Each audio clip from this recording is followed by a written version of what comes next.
Shalom Sobat Masapot yang diberkati oleh Tuhan. Shalom. Shalom, selamat tahun baru. Nah, Selamat tahun baru. ya. Nah, itu dia. Nah, 1 Januari ini. tahun yang baru ini teman-teman Masapot kita kedatangan tamu spesial. Wih, itu dia. Bapak pembina kita ya, Bapak Pendeta Ruslen Munte. Munte dan juga Lagi Munte. Sangat Munte, juga kepada Bapak Pendeta Andi. Dan kita akan membahas dari pengkhotbah. Maka sebelumnya kita mohon petunjuk dari Tuhan, di mana Pendeta Rolandi akan membawa kita dalam doa. Ya, kita bersatu dalam doa. Kemuliaan bagimu ya Tuhan lewat setiap berkat-Mu atas kehidupan kami. Dan juga saat kami rindu untuk berbagi berita firman Tuhan, biarlah Tuhan yang memberkati setiap kami di tempat ini. Dalam Kristus Yesus Tuhan kami berdoa. Amin. Amin. Amin. Baik, terima kasih kepada Pendeta Rolandi. Baik, Sobat Masapot, kami akan membacakan firman Tuhan untuk di tanggal 1 Januari di tahun baru ya. Diambil dari pengkhotbah pasalnya yang ketiga, dimulai dari ayat yang pertama sampai dengan ayatnya yang ke-15. Saya akan bacakan untuk kita semua. Teman-teman Masapot boleh buka Alkitabnya. Beginilah firman Tuhan. Untuk segala sesuatu ada waktunya. Untuk segala sesuatu ada masanya. Untuk apapun di bawah langit ada waktunya. Ada waktu untuk lahir, ada waktu untuk meninggal. Ada waktu untuk menanam, ada waktu untuk mencabut yang ditanam. Ada waktu untuk membunuh, ada waktu untuk menyembuhkan, ada waktu untuk merombak, ada waktu untuk membangun, ada waktu untuk menangis, ada waktu untuk tertawa, ada waktu untuk meratap, ada waktu untuk menari. Ada waktu untuk membuang batu. Ada waktu untuk mengumpulkan batu. Ada waktu untuk memeluk. Ada waktu untuk menahan diri dari memeluk. Ada waktu untuk mencari. Ada waktu untuk membiarkan rugi. Ada waktu untuk menyimpan. Ada waktu untuk membuang. Ada waktu untuk merobek. Ada waktu untuk menjahit. Ada waktu untuk berdiam diri, ada waktu untuk berbicara. Ada waktu untuk mengasihi, ada waktu untuk membenci. Ada waktu untuk perang, ada waktu untuk damai. Apakah untung pekerja dari yang dikerjakannya dengan berjerih payah? Aku telah melihat pekerjaan yang diberikan Allah kepada anak-anak manusia untuk melelahkan dirinya. Ia membuat segala sesuatu indah pada waktunya. Amin. Bahkan ia memberikan kekekalan dalam hati mereka. Tetapi manusia tidak dapat menyelami pekerjaan yang dilakukan Allah dari awal sampai akhir. Aku tahu bahwa untuk mereka tak ada yang lebih baik daripada bersuka-suka dan menikmati kesenangan dalam hidup mereka. Dan bahwa setiap orang dapat makan, minum, dan menikmati kesenangannya dalam segala jerih payahnya, itu juga adalah pemberian Allah. Aku tahu bahwa segala sesuatu yang dilakukan Allah akan tetap ada untuk selamanya. Itu tak dapat ditambah dan tak dapat dikurangi. Allah berbuat demikian supaya manusia takut akan Dia. Yang sekarang ada, dulu sudah ada. Dan yang akan ada, sudah lama ada. Dan Allah mencari yang sudah.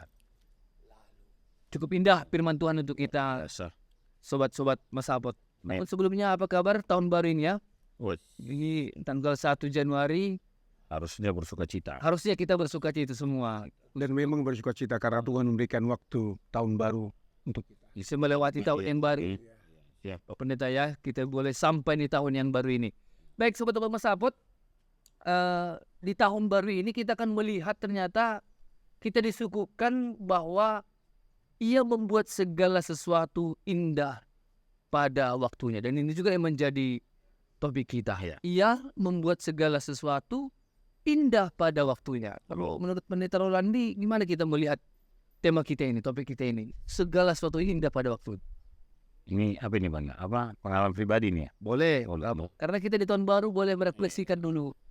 Iya, memang segala sesuatunya itu harus kita lihat dalam sebuah rangkaian Tuhan sepertinya ya.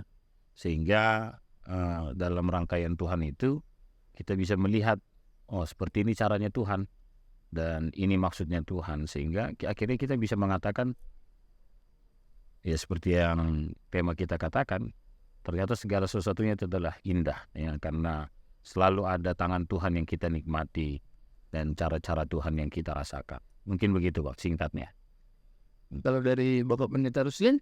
Iya, jadi kan setiap orang kan punya keinginan ya untuk mendapatkan ya apa yang disebutkan di sini indah pada waktunya, dan itulah harapan setiap manusia.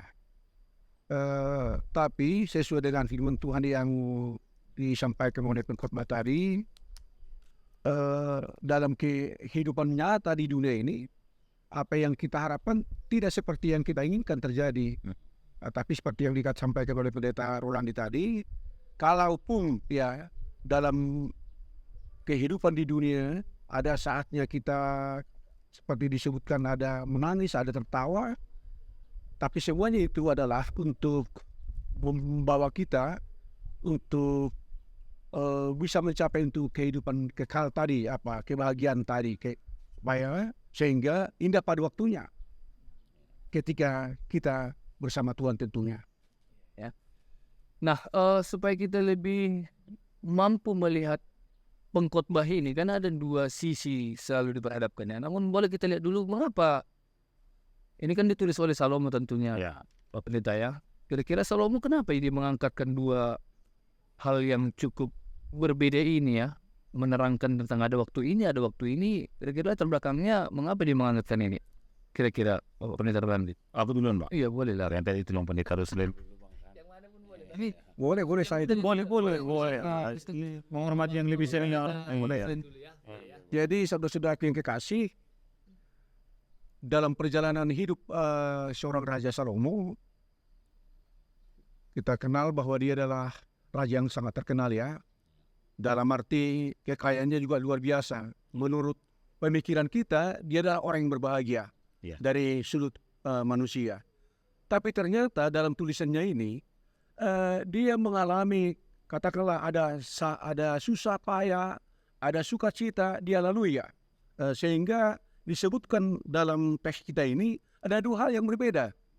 Dan itu sudah dijalani oleh Salomo. Jadi kalaupun menurut kita dia berbahagia, dia sudah luar biasa karena dia seorang raja dan kaya, tapi ternyata dia juga sebagai manusia mengalami kedua hal tadi itu. Ada susah dan ada sukacita. Demikian. berarti dua hal yang tidak bisa dipungkiri ya dalam hidup ini ya. Suka itu selalu hadir, Selalu ada ya. duka itu juga selalu Ada. berduanya berbarengan. Jadi selalu Pendeta Rolandi yang mana yang indah ini? Iya. Ini berat aku jadi Wah, apa ini ya? karena segala sesuatunya indah pada waktunya kan. Dua-dua ini datang ini. Ada yang begini, indah kayak itu. Gimana? Tapi kan bohong saya kalau misalnya saya bilang suasana duka juga indah. Menurut saya bohong. Nah, tapi kalau Raja Salomo mencoba mengakumulasikan itu semua dalam proses kehidupan suka duka tadi, maka dia bisa menikmati keindahan tadi. Orang yang tidak pernah berduka akan sulit sekali menikmati rasa suka yang dialami. Jadi karena ada pembanding antara duka cita, sukacita, antara sehat dan sakit, ya kan? Maka dia bisa meluap-luap dalam sukacita, dalam menikmati keindahan hidup. Karena selalu ada sesuatu yang nature, yang alami dia alami di dalam kehidupannya.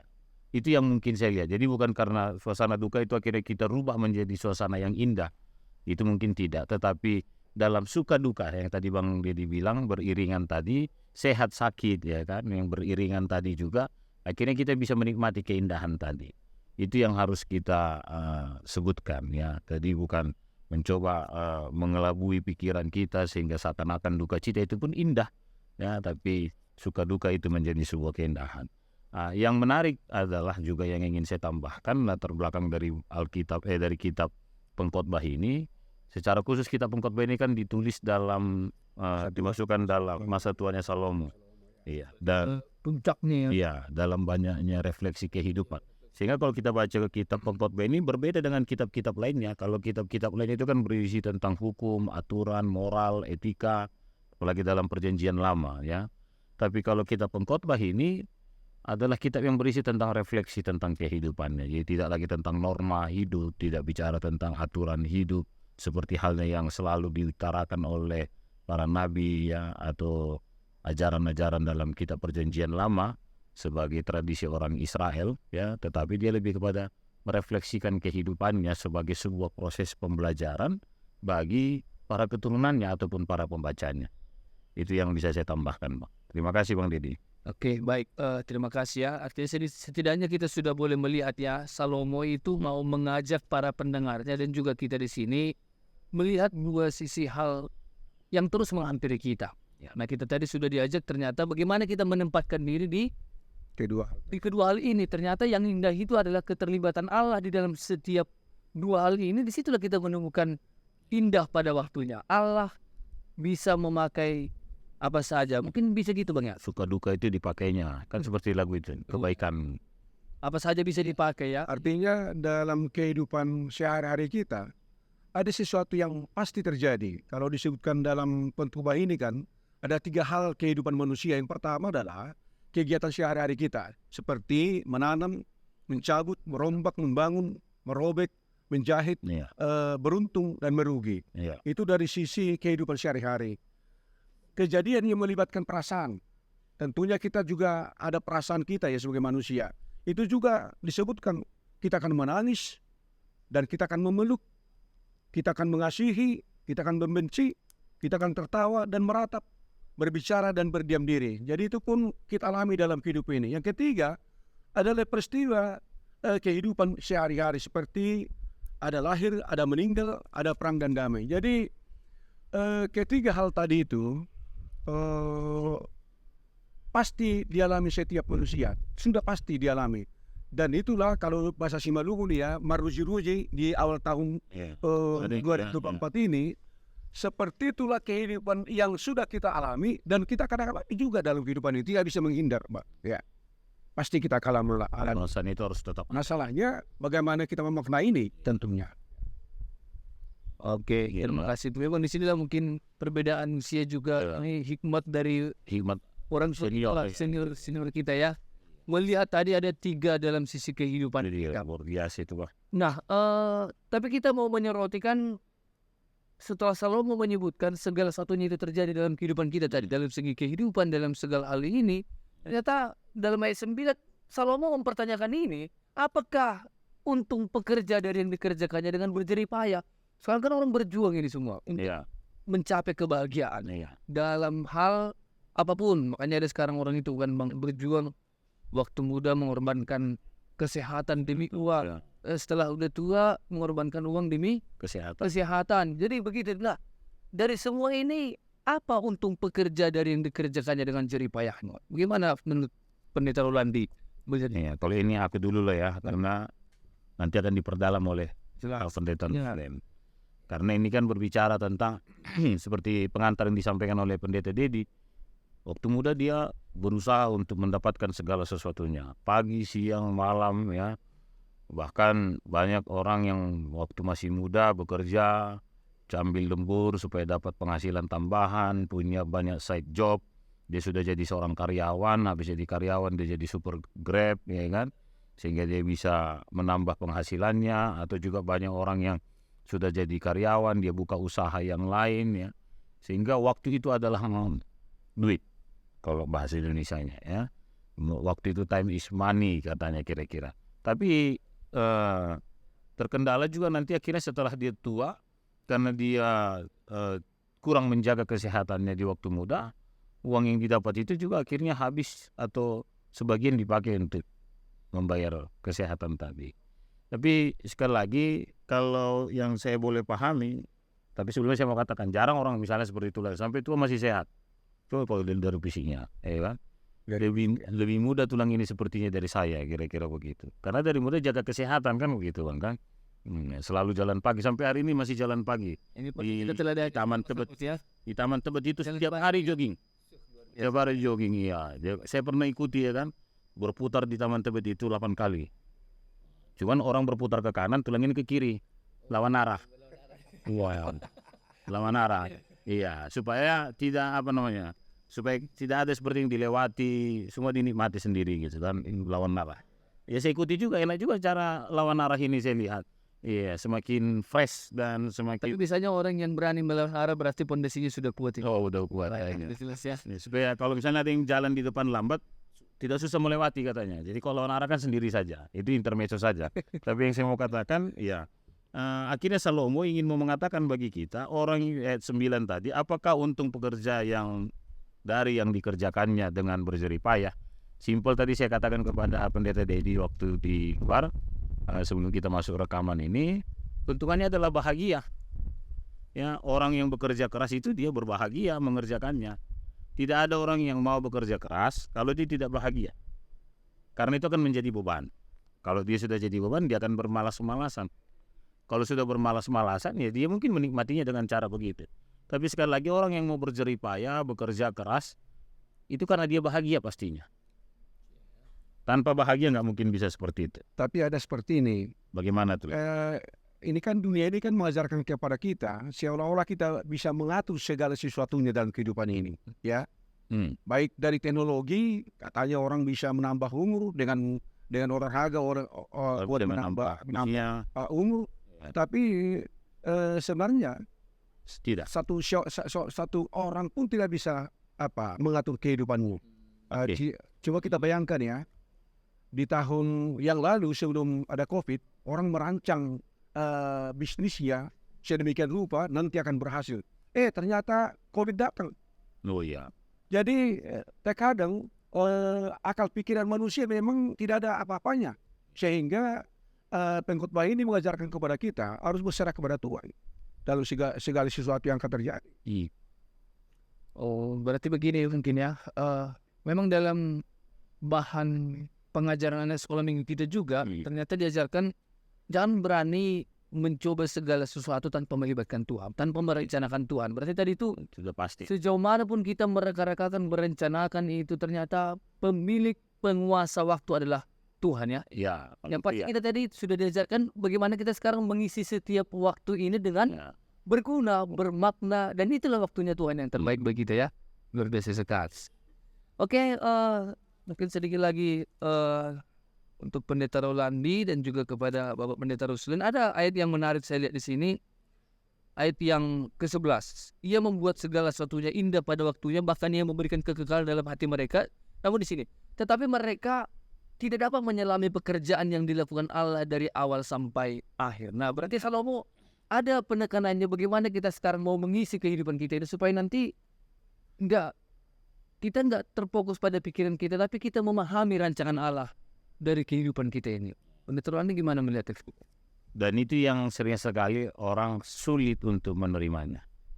Semakin orang pintar, semakin orang dewasa, dia semakin banyak berpikir. Contoh misalnya, kalau anak kecil, saya kasih pulpen misalnya, ini contoh tulang ya, contoh tulang ini anak kecil kan. Tapi tulang memposisikan diri sebagai anak kecil. Saya kasih pulpen, apa yang akan tulang lakukan? Menulis. Tulang terima dulu kan? Menulis ya. Iya, tulang terima dan menulis kan? Menulis dan melukis itu. Iya. Oke. Dan itu akan tulang lakukan, menerimanya dan bahagia, kan begitu.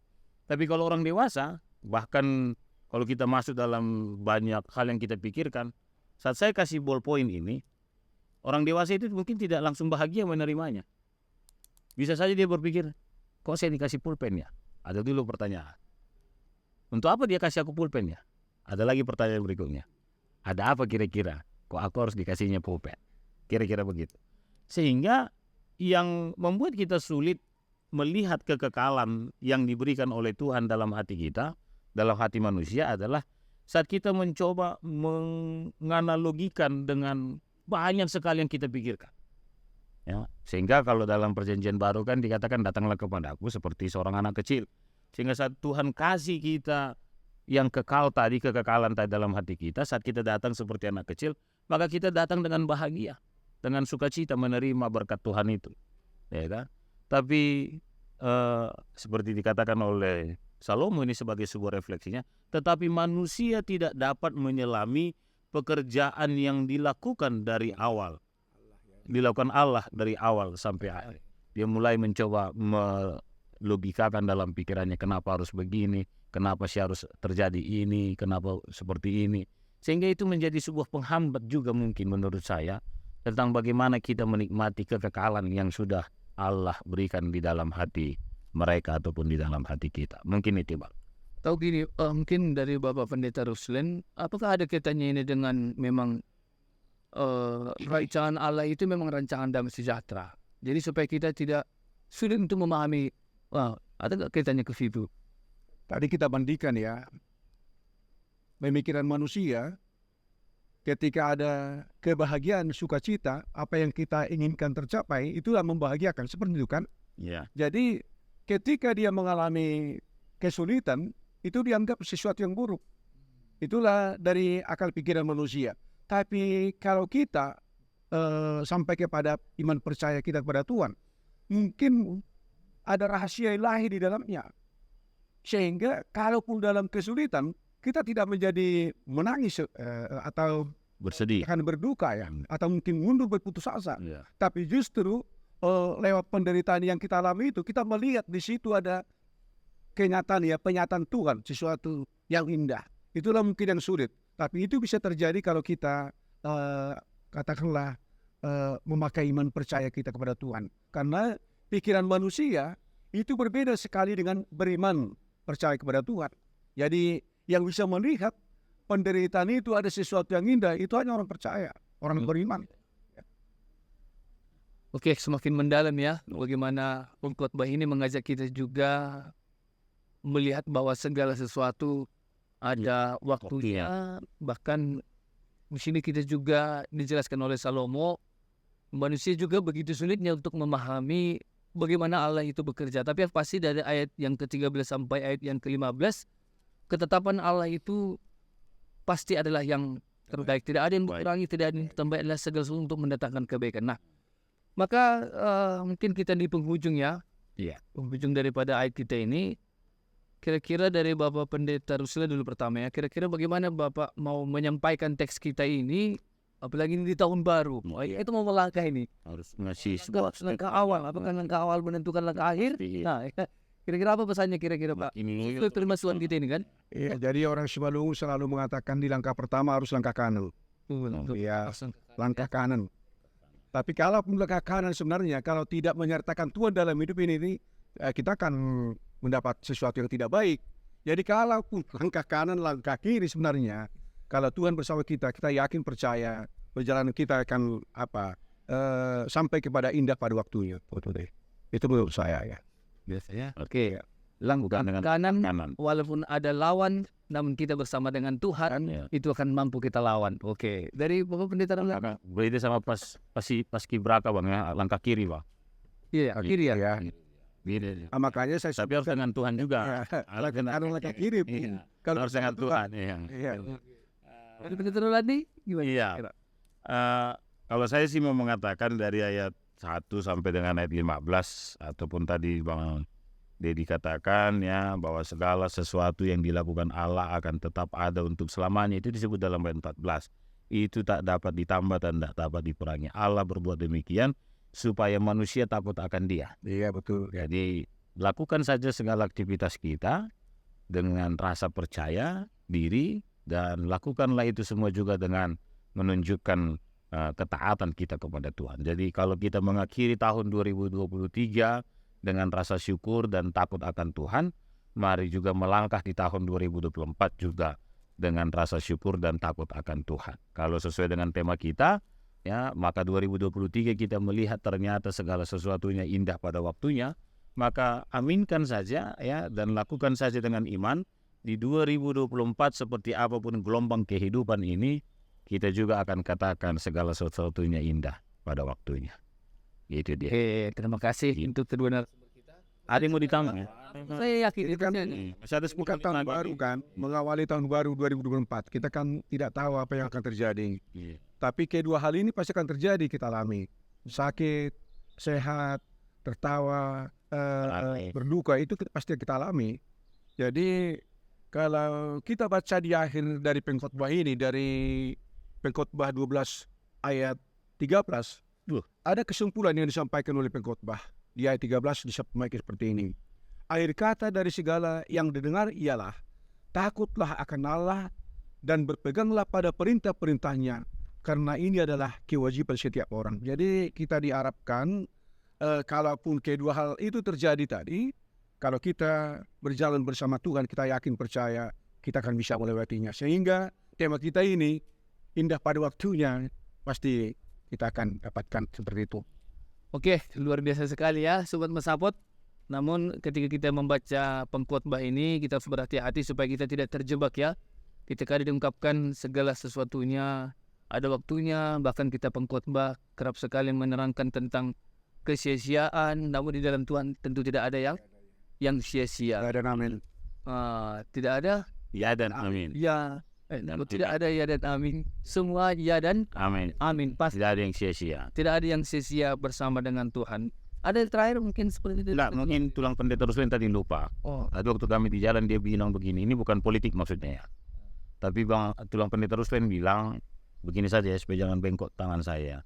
Saat kita jalani lembah kehidupan kita akan menaiki gunung berikut. gitu Saat ya. kita mau masuk ke gunung berikutnya yang lebih tinggi, kita harus turun dulu ke lembah. Dalam juga. Iya. Tapi jangan bersedih waktu kita menjalani lembah itu. Karena ternyata dalam lembah berikutnya Tuhan sedang mempersiapkan kita masuk ke gunung berikutnya. Begitu seterusnya. Sampai kita turun lagi pun jangan bersedih, ada kekecewaan, jangan putus asa, ada kegagalan jangan mundur ya kan. Karena kegagalan, kekecewaan itu juga mungkin saja, bukan mungkin, pasti juga adalah menjadi bagian yang Tuhan persiapkan bagi kita untuk semakin lebih kokoh menaiki gunung berikut.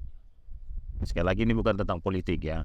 Dan akhirnya kita masuk dalam puncak yang lebih tinggi. Tadi tulang ini nyampaikan di mobil, tapi nyampe di sini lupa. Mungkin karena baru pertama. Kira-kira begitu. Oke, minggu depan kita akan undang Bapak Pendeta Iya, untuk supaya lebih mantap kita iya, ini. membawakan kita semakin dalam tentang kebenaran firman Tuhan. Saya kira semoga kita yang mendengarkan sobat Mesapot terberkati ya. Amin. Kita juga terlebih dahulu memaknai setiap waktu yang Tuhan berikan. Kegagalan kita memahami setiap waktu adalah ketika kita gagal melibatkan Tuhan. Amin. Namun keterlibatan Tuhan dalam hidup manusia, disitulah kita menemukan waktu yang indah. Oke, terima kasih untuk Bapak Pendeta Ruslen, semakin sehat, Sehat selalu. bisa terus memberitakan Di usia 65 tahun. di usia 65 tahun. Luar Ini biasa. kita Sampai ke sana. Amin. Amin, amin. sampai Amin. terus. Sampai Dan 65 ya. Pendeta Rolanda ini juga nama kuat. karena mengingat Pak Dokternya itu Amin. tadi, jadi agak Amin. aku kita menyebutkannya. Itu salam ucap. Semoga sampai juga Belum bang. kelar. Masih sekolah lah. Masih Amin ya, Bang, ya. Ya amin. Ya itu dia. Amin. Amin. Amin. Oke, kita akhiri dan kita ucapkan syukur kepada Tuhan. Bolehkah sebelum ditutup kita sama-sama ucapkan selamat tahun baru, Pak? Wah, oke. Kita ucapkan selamat tahun baru untuk sobat Oh, ya. Mesapot. Tuhan Yesus memberkati. Oke. Oke. Terusnya. Selamat tahun baru. Tuhan Yesus memberkati. Buat kita berdua. Bapa di surga, kami bersyukur berterima kasih karena Tuhan membawa kami dari tahun 2023 ke awal tahun 2024 ini. Dan kami yakin percaya kalaupun dalam perjalanan hidup kami sepanjang tahun 2024 ada silih berganti, ada suka, ada duka, kami yakin percaya ketika Tuhan ada bersama-sama dengan kami, kebahagiaan juga akan membawa kami ke dalam sukacita, dan duka cita juga akan membawa kami memampukan diri untuk bersukacita. Terima kasih Tuhan atas firman-Mu, dan kami yakin percaya berjalan bersama Tuhan di tahun 2024 ini, kami akan sampai kepada indah pada waktunya. Terpujilah Engkau Tuhan Yesus hari ini sampai Maranatha. Amin. Amin. Oke, shalom. Shalom.